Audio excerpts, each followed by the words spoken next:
Multiple sclerosis, or MS, is an immune-mediated progressive disorder of the central nervous system. At its core, MS involves the breakdown of myelin, the protective sheath around certain nerve fibers in the brain and spinal cord. Without this insulation, nerve impulses slow down or fail altogether, leading to a wide spectrum of neurologic problems. Roughly 400,000 people in the United States live with MS, most of them women, with the peak onset between the ages of 20 and 50. The exact cause of MS is still unknown, but both genetic and environmental factors contribute. While MS itself is not directly inherited, more than 200 genetic variations have been linked to increased risk. Environmental influences, such as low vitamin D exposure, teenage obesity, and high salt intake, also play a role. There's also a striking geographic pattern. MS is more common in colder northern latitudes like northern US, Canada, and Europe, and far less common in Asian populations. When the immune system goes awry, sensitized T cells cross into the central nervous system and stay there.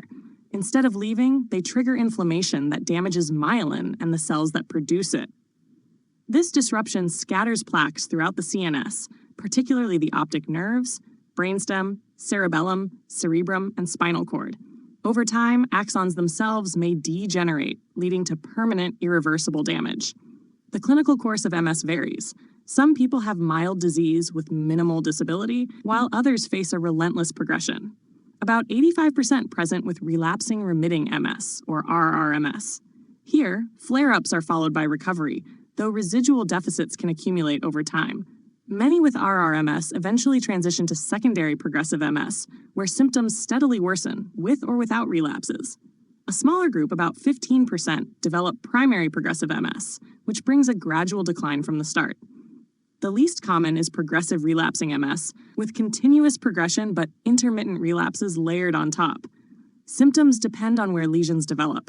Patients may experience fatigue, weakness, loss of balance, spasticity, and pain. Visual changes, such as blurred vision, double vision, or patchy blindness are common when the optic pathways are affected. Depression, cognitive changes, and psychosocial stressors add to the burden. Spasticity affects up to 90% of patients, particularly in the legs, and can be severe enough to interfere with walking and daily activities. Involvement of the cerebellum or basal ganglia may lead to tremors, ataxia, and emotional lability. Bladder, bowel, and sexual dysfunctions are frequent, and complications such as infections, contractures, pressure injuries, pneumonia, and osteoporosis can occur. Exacerbations and remissions are hallmarks of MS. Stress, illness, and heat can all precipitate relapses. Fatigue, often the most disabling symptom, is influenced by heat, depression, anemia, medications, and deconditioning. Pain and sensory changes like paresthesias or loss of proprioception are also common, sometimes requiring daily medications. Older adults with MS face unique challenges. Life expectancy is shortened by about 7 to 14 years, though many live decades after diagnosis. Polypharmacy, comorbid conditions, osteoporosis, and medication costs complicate care. Social isolation, depression, and fear of dependency often weigh heavily, and immobility increases risks for falls, infections, and skin breakdown. Diagnosis is based on clinical imaging and laboratory evidence. MRI plays a central role, showing plaques disseminated in space and time. CSF studies often demonstrate oligoclonal bands, reflecting abnormal immune activity. Evoked potentials and neuropsychological testing help identify subtle deficits, while urodynamic studies may be used for bladder dysfunction.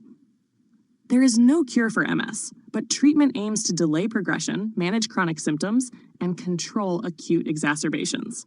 Disease-modifying therapies have dramatically expanded over the past decade. Interferons, glatiramer acetate, and oral agents like teriflunomide, fingolimod, and dimethyl fumarate are widely used. Ocrelizumab is one of the few medications effective in primary progressive MS. For relapses, high-dose IV methylprednisolone shortens flare-ups, though it does not alter long-term outcomes. Mitoxantrone, an older agent, is reserved for severe cases due to risks of cardiac toxicity. Symptom management is just as critical. Spasticity can be controlled with baclofen, benzodiazepines, or tizanidine. Severe cases may require intrathecal baclofen or surgical interventions. Fatigue is addressed with agents such as amantadine or dalfampridine. Pain may require anticonvulsants, antidepressants, or occasionally opioids. Bladder dysfunction is treated with a combination of anticholinergics, alpha blockers, and non-pharmacologic strategies. Nursing care focuses on a comprehensive assessment of neurologic deficits and their impact on daily life.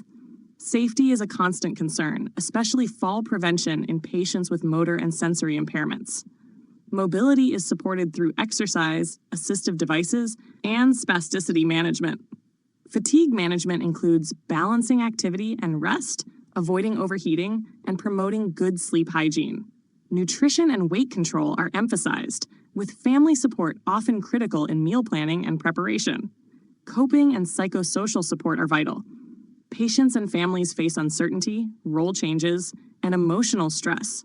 Nurses help by fostering problem-solving, connecting families to resources such as the National MS Society, and encouraging counseling when needed. Depression is common, and suicide risk is significantly higher than in the general population, requiring careful monitoring. Education plays a central role in promoting independence. Patients and families learn self-care strategies, medication administration, catheterization techniques, and energy conservation methods. Home and community resources, assistive devices, and environmental modifications support continued independence. Transitional care after hospitalization ensures continuity, reinforces new skills, and provides a safety net as patients adapt at home. In the end, while MS remains a chronic, incurable disease, the combination of medical therapies, symptom management, nursing interventions, and strong psychosocial support allows patients to live longer, more functional, and more meaningful lives.